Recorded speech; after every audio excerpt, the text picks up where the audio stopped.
Hello, everyone. This is Gary Kepping, and today we're going to be discussing sort of an introduction to the difference between criminal and civil the court system, and we'll be talking about criminal procedure. So that'll be the topic for today. So let's turn on the PowerPoint.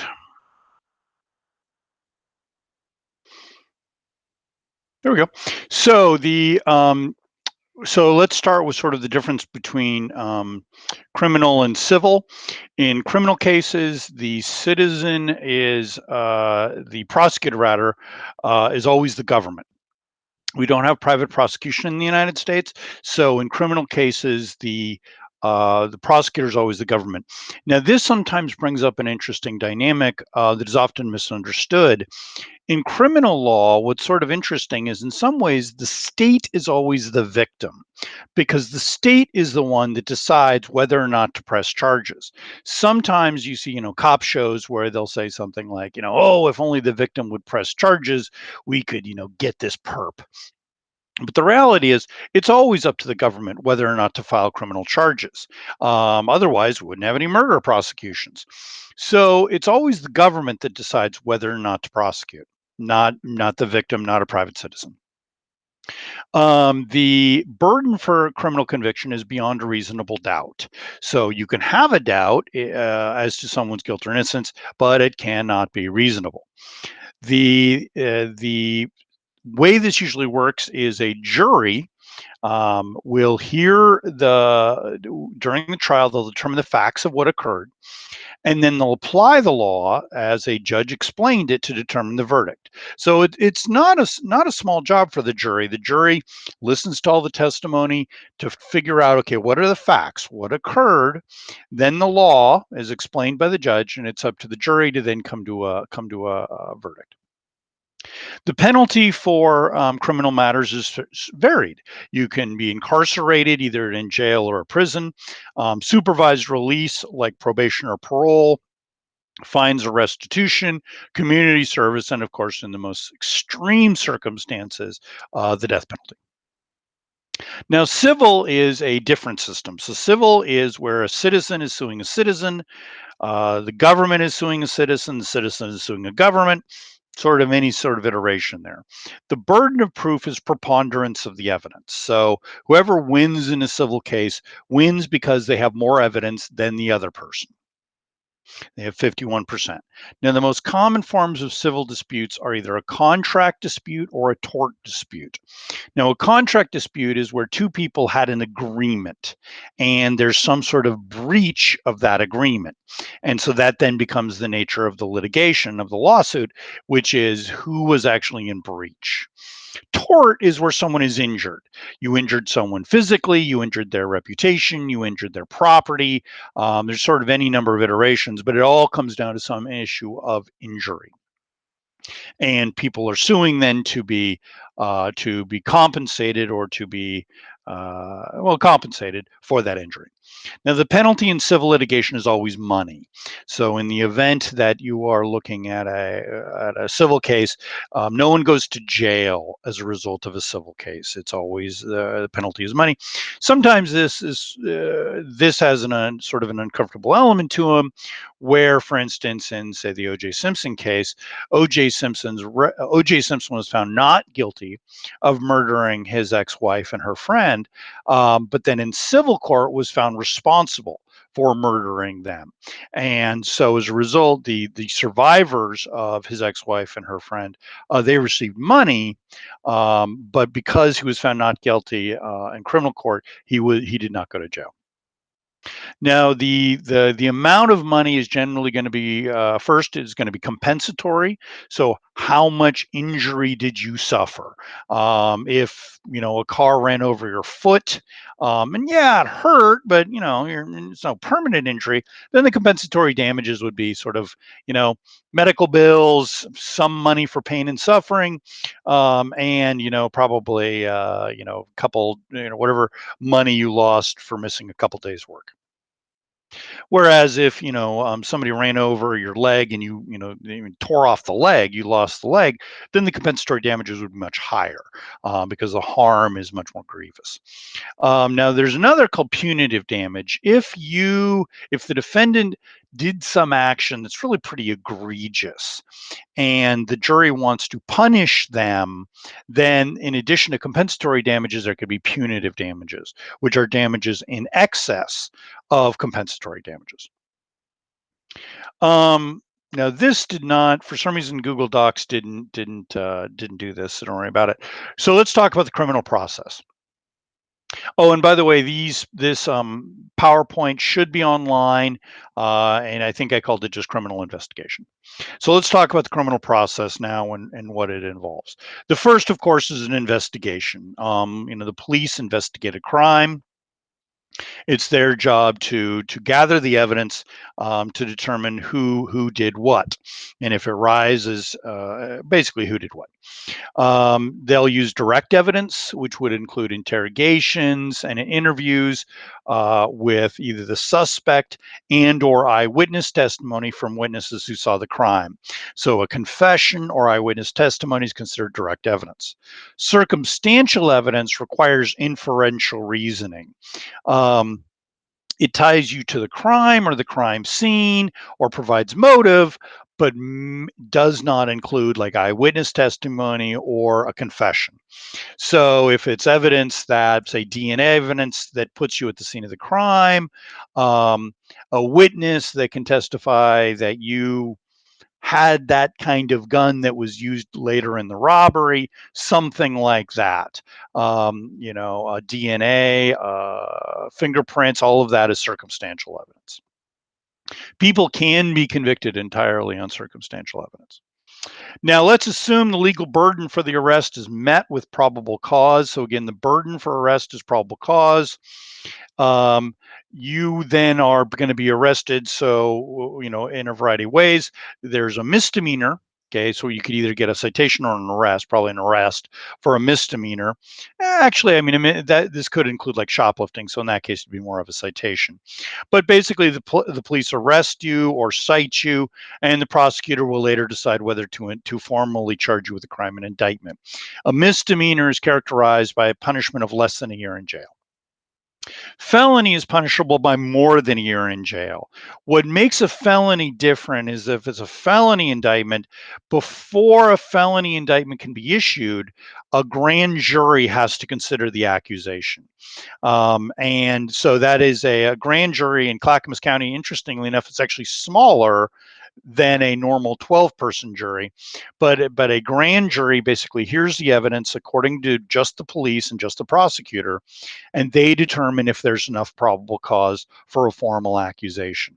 Now, the reason we have this extra step for felonies is that we understand, the founding fathers sort of understood, that in the event that we make an accusation, we accuse someone of a very, very serious crime, i.e. a felony, we understand that that will damage their reputation, whether or not they're later found not guilty. So for that reason, before we accuse someone of a very serious crime, we do require a grand jury indictment. Now remember, a felony is characterized by any crime punishable by more than a year in prison. Now, after you've been arrested, you will be told within 24 hours why you're being held, and we call this an arraignment. Sometimes if the police arrest you, they won't necessarily say what the actual charges they're arresting you for. They may not be sure if it's, second degree this or third degree that. So that's left to, a prosecutor, and that'll be done within 24 hours of your arrest. So within 24 hours, you have a right to be told what you're being held for.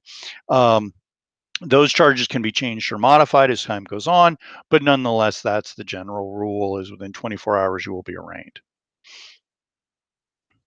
So the next step is a plea hearing. Now, by the way, in some cases this can be a very very rapid process, and in other cases, like in other words, let's say it's a minor in possession of alcohol, they'll issue you a citation. You'll show up at court one day, and they'll basically have a plea hearing, sentencing kind of combo, all happening in like a two minute process. So if it's like a traffic court or a minor charge, this becomes a very short process of essentially a plea followed by a sentence.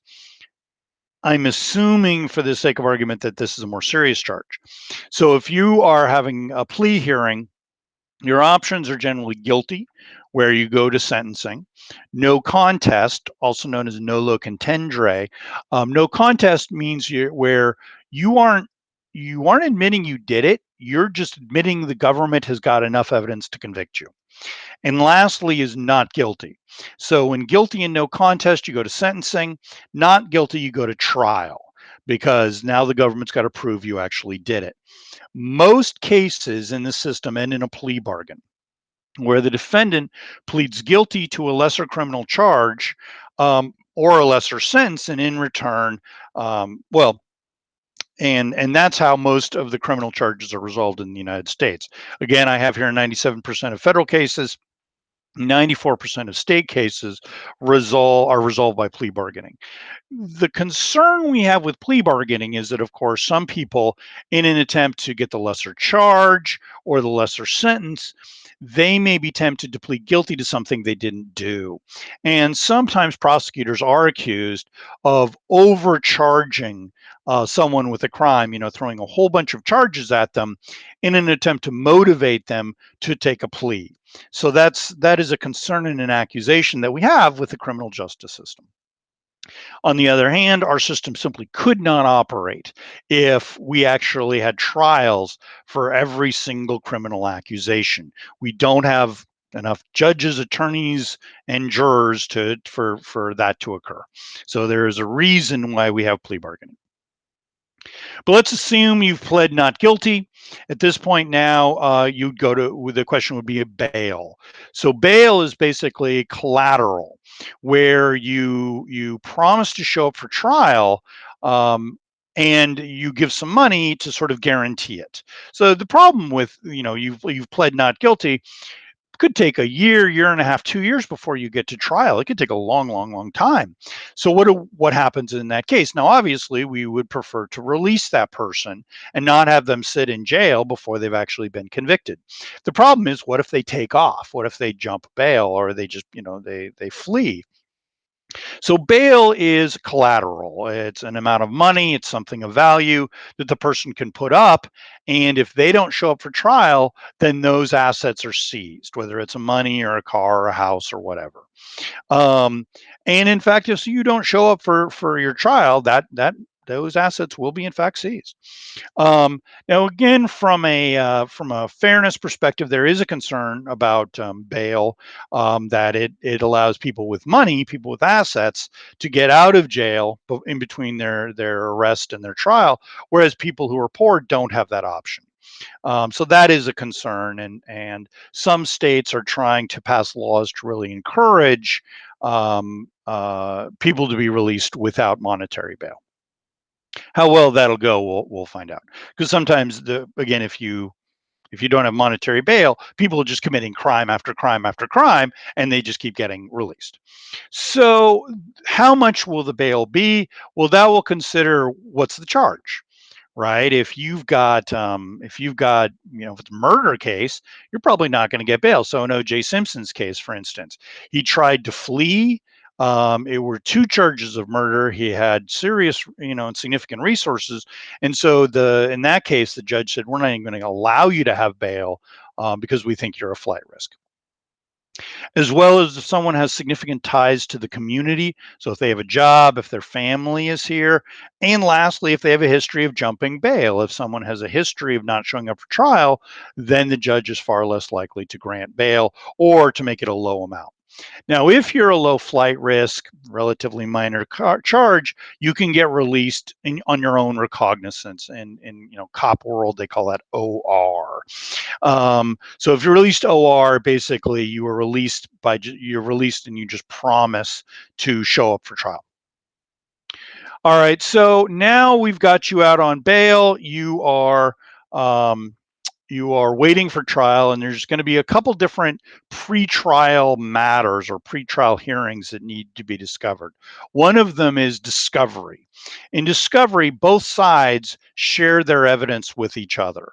I know in sometimes in the court, the courtroom, sometimes there's like surprise witnesses and exciting stuff like that. That shouldn't happen too much. I won't say it never happens, but that really shouldn't happen too often, where all of a sudden there's like a surprise witness, or the witness blurts out something like, "Oh, I did it." That really shouldn't happen. Both sides should have a pretty good idea of what the evidence is, and for that reason, by the time you get to the end of discovery, oftentimes this is where you're getting to get at your plea bargaining, because both sides have a pretty good idea of who's going to win.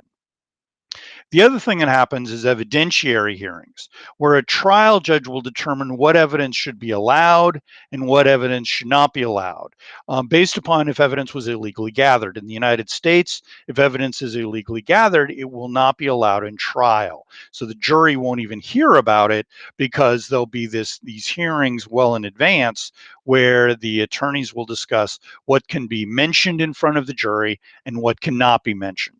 Sometimes, if critical evidence is thrown out, what that means is that actually the prosecutor will drop the charges, because if there's not enough evidence, then there's no point in going forward with the trial.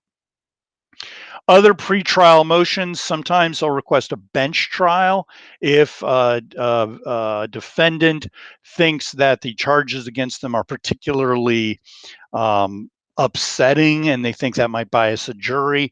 Then they'll have a judge instead of the jury do it. That's up to the defendant. Change of venue, if you think the location of the trial is a problem because there's been so much media coverage, then that would be a change of venue. Judges tend not to grant these. One case you guys may be familiar with is Jeremy Christensen case. He's the guy that killed two people on the MAX train. His attorneys asked for a change of venue, arguing that obviously there had been quite a bit of media coverage, but even in that case, the change of venue was denied. Last is the intention to use a mental health defense. If you are going to claim that you are not guilty because of basically some sort of a mental disease, then that the judge actually has to approve that defense. You can't just make that argument before the jury. The judge has to first approve that argument to be made, and that'll usually mean that the judge will order some sort of mental health examination or evaluation, which can take a long time. So now you've got all your pretrial hearings out of the way. Now we're getting to trial. The first thing is we got to put together a fair jury. And the way we do this is a problem called voir dire. And voir dire is basically a way of asking jurors if a series of questions to make sure they may not be biased. First thing you're going to look at is, does somebody have such a busy schedule they can't take the time for jury duty? Is there some question of intelligence, literacy, language difficulty? Any of those things would get you excused, if the judge felt that was really going to limit your ability to be a juror. Attorneys can also excuse jurors for what's called for cause. So in the event there was an obvious bias of a juror, maybe somebody who said that they think cops are always right, or somebody who said no, cops are always wrong, then that's a pretty hard bias to overcome. And so if the judge agrees, that juror would then be excused. In addition, there's something called preemptory challenges, where each attorney has a certain number of challenges. These do not need to be explained, unlike for cause challenges, where the attorney does need to argue for why the juror should be excused. Preemptory challenges, they do not need to be explained. Now, each side gets a certain number. In death penalty cases, you get 20. In felony cases, the defendant gets 10, the government gets 6. So the number of preemptory challenges sort of varies based on where you are. One of the things about preemptory challenges is there has, to some extent, been a history of sometimes prosecutors using preemptory challenges to exclude African American jurors. For that matter, there's sometimes been the opposite tendency by defense attorneys. But the issue there is that the danger of a prosecutor creating an all-white jury using preemptory challenge is considered quite a concern. So the Supreme Court ruled in Batson versus Kentucky that in Batson versus Kentucky they would use prosecutors cannot use preemptory challenges to exclude people by race.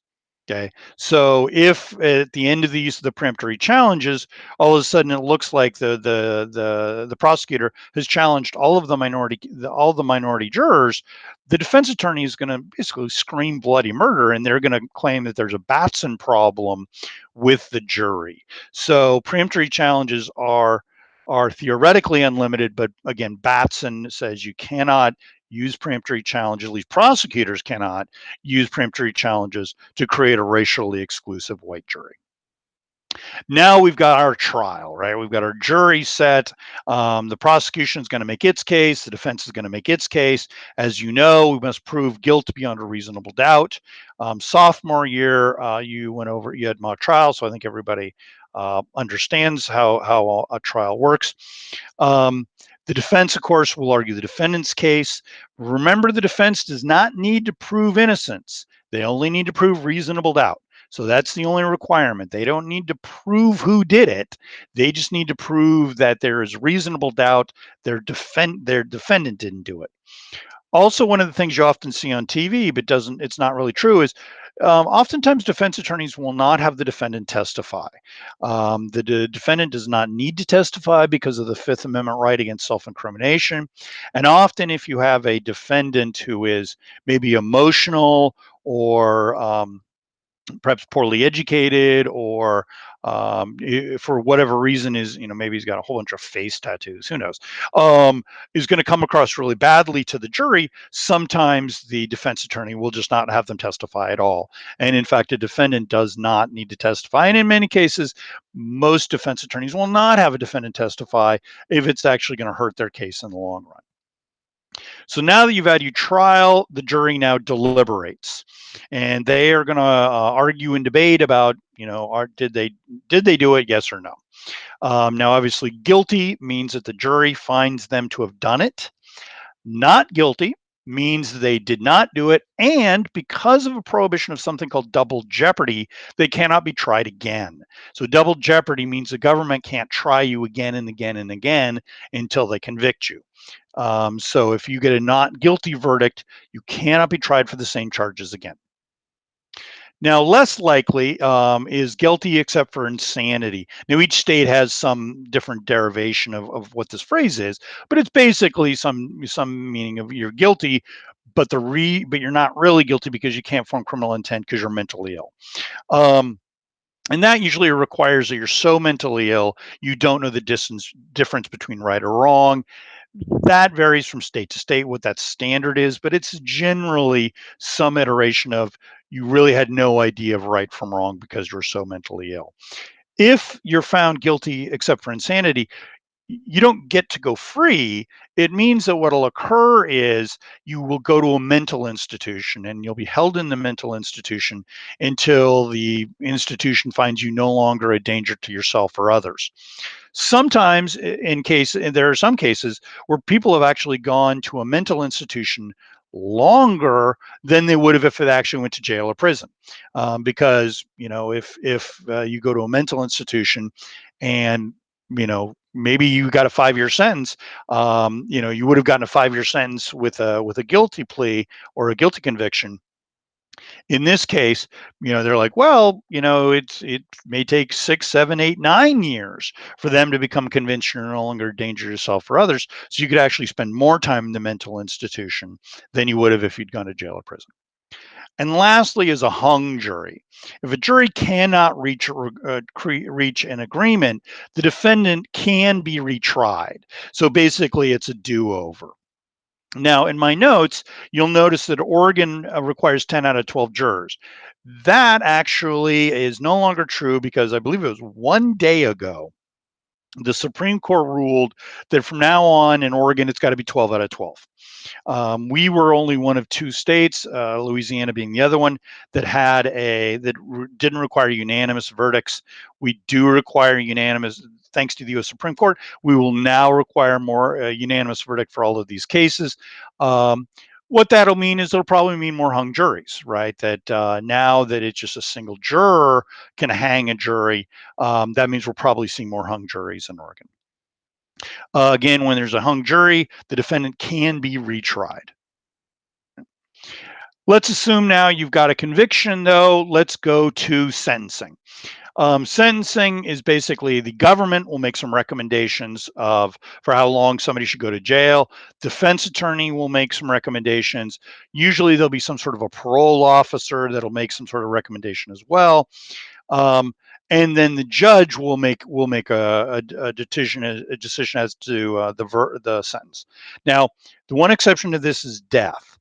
If there's a death penalty issue, then the jury has to agree to that and the judge. In all other cases, sentencing is left to the judge. So the jury determines basically verdict, and then the judge determines sentencing. Now, if it's incarceration, if it's less than a year, they'll go to jail. If it's more than a year, they'll go to prison. If after jail or prison, they are then there's a state that has parole. Oregon doesn't have parole, but most states do. Um, this is something called the parole board. So let's say you're in jail for armed robbery, a very serious charge. You could get 10, 15, 20 years for that. If after a period of time, let's say 6 or 7 years, you can go before a parole board, and if you can convince them that you are rehabilitated and that you won't commit the crime again, and you're a new person, you can be released on parole. So let's say you got a 10-year sentence. You serve 7 years and you get on parole. You will be on parole then for 3 years, the remaining. So 7 years in prison, 3 years on parole. That's how you get to the 10 number. When you're on parole, you're out in the society, but your rights are severely limited. There'll be a parole officer that keeps an eye on you. You'll have to do sort of regular urinalysis exams. The parole officer can search your house whenever they want. Usually there'll be requirements about like not possessing a weapon, not taking drugs or alcohol, not contacting the victim, not associating with felons. All of those are sort of standard conditions that you see when someone is on parole. Now, let's say instead of parole, what about probation? Probation is also called a suspended sentence. So let's say it's a relatively minor crime. Let's say it's I don't know, let's say let's say you got in a bar fight and you beat up somebody pretty bad, but you didn't use a weapon and the injuries aren't all that severe. Then you could get probation for that, where instead of going to jail, you would go on probation, which is similar to parole. You'd have conditions, and those conditions would be, again, like no contact to the victim, no drugs, no alcohol, no guns, mandatory counseling, mandatory urinalysis exams, stuff like that. So there'd be a series of conditions, and there'd be a probation officer that would keep an eye on you, sometimes search your house, drop by unannounced, make sure you're doing well. And that's probation. If you violate probation or you violate parole, you go back to jail. You go back to prison. So and then you fill out the rest of your sentence in jail or prison because you violated your parole or probation. So that's sort of the way parole and probation works. Again, guilty except for insanity, you go to a mental health institution. Oftentimes, sentencing will include fines. That's money that goes to the government, or restitution. Restitution is a fine, except the amount of the money goes to the victim. So restitution is an attempt to make the victim whole from their injuries that you caused. Lastly is community service. Community service is usually some, relatively unglamorous, grisly, sort of work where you work at a food pantry or pick up garbage or do something like that. And again, there can be hundreds of hours of community service for a sentence as a way of sort of paying back the community for the wrong you have done. So those are all sentencing. Now, if there is an error by the trial judge, that led to a guilty verdict, the defendant can appeal. Commonly, this is going to be one of three things. Either evidence was admitted incorrectly, so there was an illegal search and the evidence should have been excluded, but for some reason the judge allowed it. Okay, that'd be grounds for appeal. The law is incorrectly explained to the jury, so maybe the way the judge explained the law was incorrect to the jury, and that led to a conviction that shouldn't have occurred. Or maybe there's some problem with the jury itself. The voir dire process had some sort of flaw in it. But either way, the issue here is that there was an error in the trial. What's important here to understand about appeals at this level is they're not considering guilt or innocence. They don't consider whether you did it or not. What they want to know, what the appeals court wants to consider is, was the trial fair? That's it. Whether you did it or not is not important for the appeals court. What they care about is, was the trial fair? If there was an error in the trial, if there was some mistake made by the trial judge that led to a conviction, then in that case, the prosecutor's office can opt for a retrial. So if somebody appeals, you're like, you're right, there was this evidence shouldn't have been admitted. That doesn't necessarily mean the person gets to go free. The prosecutor can just retry the case a second time. Now, it's important to remember, thanks to double jeopardy, that if someone is found not guilty, the prosecutor cannot appeal that verdict thanks to double jeopardy. So again, what's important, this is another way that the system is sort of weighted for the defendant, right? Our system is sort of predicated on the idea that we would rather send, how does this phrase go? We'd rather send a guilty man free than an innocent man to jail. And so this is one of the ways we do that, is that if you are acquitted by a jury, you cannot be tried again for those charges, thanks to double jeopardy. Though that verdict cannot be appealed. However, if you're convicted, that verdict can be appealed. So that's sort of some of the wrinkles that we see there. All right, so I hope you have enjoyed our discussion today of criminal procedure. I hope everyone's having a good day and have yourselves a lovely remainder of it.